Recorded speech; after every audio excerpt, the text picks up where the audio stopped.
My older brother, a 30-year-old male, pursued higher education and later worked as an accountant in the city. Meanwhile, I, a 27-year-old male, started working for my dad as a plumber at the age of 15. I attended college to obtain qualifications in plumbing and gas.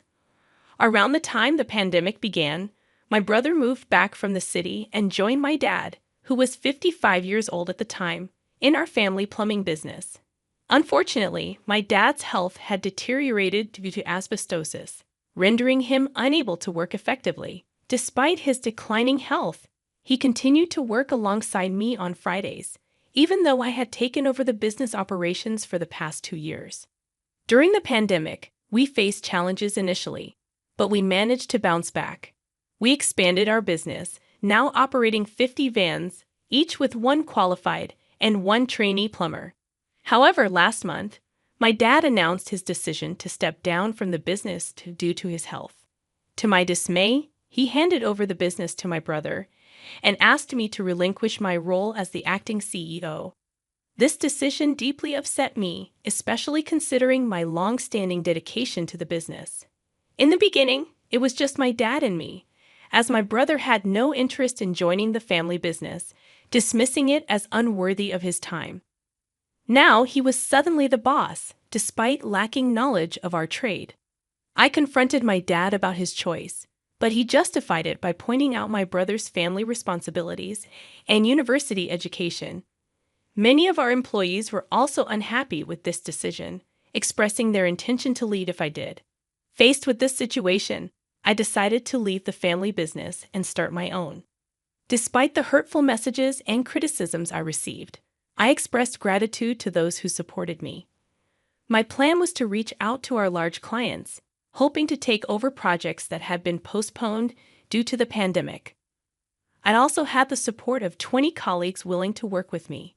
With my savings from the past 12 years, I believed I had enough to start my own business and stand on my own feet. Despite the challenges, I was determined to make my new venture successful, although I couldn't help feeling guilty about competing with my family. You shouldn't have to endure this injustice. They not only took the business away from you, but also from all the loyal employees who don't want to work under an inexperienced CEO. It's not just about you, Hall. It's about everyone affected by this decision. Your father could have split the business 50-50, with your brother handling the accounting side and you managing production. I would suggest offering this solution to your father. If he refuses, I would advise cutting all contact and blocking relatives. In your shoes, I would start my own business and never look back. Your brother turned his back on the family business while you poured your heart and soul into building it. Honestly, I thought your brother's return would unite us all into one big family company. It's heartbreaking that your father allowed this to happen, especially the significant pay cut you had to endure. This clearly shows how he values you compared to your brother. I am truly sorry for what you're going through. I hope you find the strength to run your brother's business out of the market. Thank you for your support. The most difficult part is that my brother agreed to the pay cut. I was still earning a decent wage, but it felt like a betrayal. I'd always believed my father would divide the business between us, not leave me on the sidelines after everything I did to build it. Now for an update. I want to make it clear that I don't intend to start a business with the purpose of destroying my brother. Despite my anger, I've invested almost 13 years in this business, and I don't want to see anyone lose their job or witness the downfall of the company. It's currently 5 a.m. in England, and your support has been invaluable. I plan to talk to my father around 8 a.m. I'll take him out for breakfast to have an honest conversation. I'm not sure if I'll get the answers I seek, but I love my family and want my future kids to know them. I'll update you all after today's events. Second update. As I mentioned in one of the comments, I believe my family has found my post, and they confirmed it this morning when I arrived at my parents' house. My mom greeted me with tear-streaked eyes, and my dad and I went out for breakfast to talk. He didn't utter a word during the drive there. Upon our arrival, and then again on the way back, he asked if we could pull over to talk. It was the first time I had ever seen my dad cry. When I confronted him, asking why he had done this to me, He confessed he didn't know. I pressed him, and he finally revealed that he felt he owed it to my brother for not being there for him as much as he was for me during our upbringing. There were moments my brother needed him, but we were always working. I couldn't fathom it. After 12 years of relentless dedication, this was his justification. I told my father that I had invested half my life working for the business, and now he was sidelining me just because my brother had returned. It hurt me in ways I couldn't express. To my surprise, he wasn't angry when he discovered the post I had shared. Instead, he seemed remorseful. He admitted that my mother was devastated after reading the comments about how badly they had treated me. She believed I would never talk to them again. My dad acknowledged that he should have split the business between us, realizing that it would require both of us to keep progressing. He apologized for never expressing how proud he was of everything I had achieved. He understood my brother would never agree to a 50-50 arrangement. He pleaded for me to return, saying my brother would need me, but I replied that it was no longer my concern. I tried to make it work for 3 weeks after my demotion and pay cut, but my brother refused to listen, dismissing my expertise, so I left. My dad broke down, confessing that he had torn the family apart and regretted what he had done. I couldn't fathom why it took him so long to realize my value in the company. In the third update, I had several successful Zoom calls with clients, and they informed me they would be sending proposals for upcoming work. Fortunately, the start dates didn't clash, a concern that had weighed heavily on my mind. 3 of my experienced colleagues had left my previous workplace and chose to join me voluntarily, an affirmation that touched me deeply. At this point, I had everything I needed to start my new business, 3 vans, and the tools I had amassed over the years. Then, my father called and invited me over for dinner. Uncertain but hopeful, I accepted, thinking it might be a step in the right direction. When I arrived, my entire family was present. The atmosphere was tense. My mother avoided eye contact, and my brother acted as if I didn't exist. My dad asked both my brother and me to join him in his office. He began questioning when I would return to the company, stating that they needed me back early Monday morning.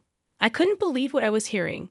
I told them both that I wouldn't be returning, that I had started my own business. I questioned my brother, asking what he meant by we, considering he was the one who had been given the business. My brother lost his temper, demanding to know why I would leave if I truly cared about the company. I didn't hold back, expressing my frustration. I reminded him that I had dedicated 12 years of my life to make the company successful, just like him. Unlike him, I didn't seek all the glory, and I wouldn't allow myself to be treated poorly. I told him to leave so I could talk to Dad. I confronted my father, asking him about his apology earlier in the day and why he expected me to return despite everything. He couldn't meet my gaze. I said my goodbyes to my cousins, nieces, and nephews and walked out. I spent about 3 hours writing, finding solace before returning here to share my thoughts. I want to express my gratitude to everyone for the personal messages, comments, rewards, and all the encouraging words. I'll try to respond to everyone, but I'm exhausted and will likely fall asleep. In the 4th update, it's been a while since I last shared. I've had a lot going on in the past few weeks. The new business is thriving. We have plenty of work and are making good money. At the year's end, I plan to expand, and I couldn't be happier about that. My fiancé and I are overjoyed. She's busy planning our dream wedding, although she wants me to wear a suit. I insist on my kilt. Waking up next to her every day brings me immense happiness. She's been my rock through everything. Regarding my family, my father and brother still refuse to talk to me. They declared they won't attend our wedding, even though they haven't been invited. My mother contacts my fiancé, asking about wedding details but won't talk to me. On the brighter side, my fiancé's family has been incredible, helping with the lawsuits, assisting with wedding preparations, and much more. I am deeply thankful for their support. Other members of my family have backed off, apologized, and expressed a desire to make amends for the hurtful things that were said. My fiancé and I have decided to have our wedding in November. After we're married, we plan to try for children. We're both excited about becoming parents. The next story revolves around my business and the decision not to split control equally between my children. I'm a 65-year-old electrician from Germany, looking forward to settling down, traveling with my wife, and spoiling our grandchildren for the rest of our lives. I have built up a small business with 23 employees. My son, Alexander, who is 36 years old, will take control of it. I also have 2 daughters whom I am proud of. Laura, 34, has a master's degree in biochemistry, and Marie, 30, is a middle school teacher in mathematics and sports. Recently, I shared my plan of family gathering. Laura was supportive, but Marie accused me of favoritism, which I denied. I explained that Alexander had worked with me for 17 years, starting as a trainee and eventually earning his master's license as an electrician. He has demonstrated passion, dedication, and leadership, training 7 of our employees along the way. My daughters were offered opportunities to work with me during school holidays, but they pursued their own careers, which my wife and I supported financially and emotionally. I sought opinions on Reddit, asking if I was in the wrong. Most responses were in favor of my decision to leave the business to Alexander. People pointed out that hard work should be rewarded, emphasizing that he had invested his time and energy in the business and had helped make it successful. They agreed that leaving the business to him was a way to ensure stability for our employees and their families. Additionally, they acknowledged that it was my business and my money, and I had the right to decide who should inherit it. German law might have different views, but the consensus was that my choice was justifiable.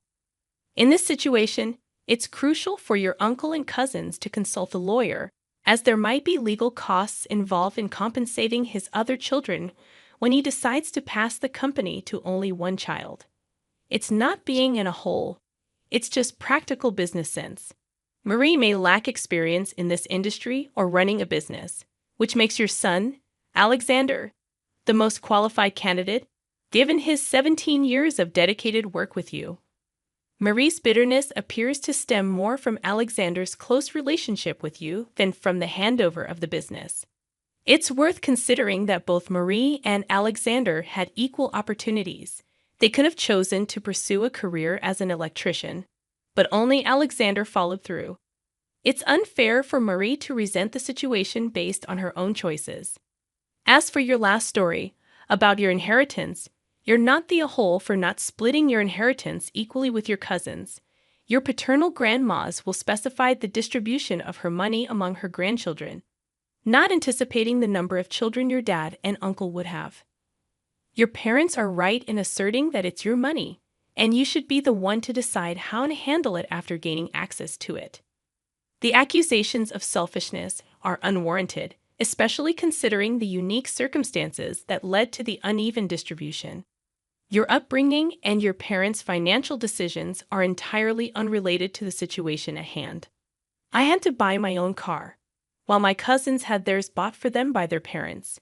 My dad's aunt constantly fueled my uncle's belief that my dad was the favorite child, which left my uncle resentful. He now uses the fact that I'm receiving more money to support that idea. I refuse to split the money because it's rightfully mine. The inheritance was meant for the children of my dad, and it's not my fault that my parents had only one child. My parents taught me financial responsibility, and I plan to put most of the money into a lifetime ISA. I intend to use some of it to travel after university and invest the rest wisely. I'm not planning on squandering it all in one go. Furthermore, Connor and Olivia's shares are substantial, far more than most people inherit and more than many have access to in their early 20s. Connor has already spent most of his inheritance on partying, traveling, and cars, so I don't see why I should have to compensate for his choices. Regarding the messages I've received, I want to clarify that my grandma did not exclude my dad and uncle. She only left the money from her various bank accounts to the grandchildren. Her other assets, such as property, jewelry, art collection, and investments, were divided between them. To those who say I'm being selfish, I firmly believe that my decision aligns with my grandma's wishes. Imagine if the roles were reversed. Would they willingly share their inheritance? I don't think so. This is a fair, but not equal, situation. My grandmother was fair by splitting the money 50-50 between her son's descendants. It's their entitlement and not a matter of greed. Anyone questioning it can express their concerns at her grave.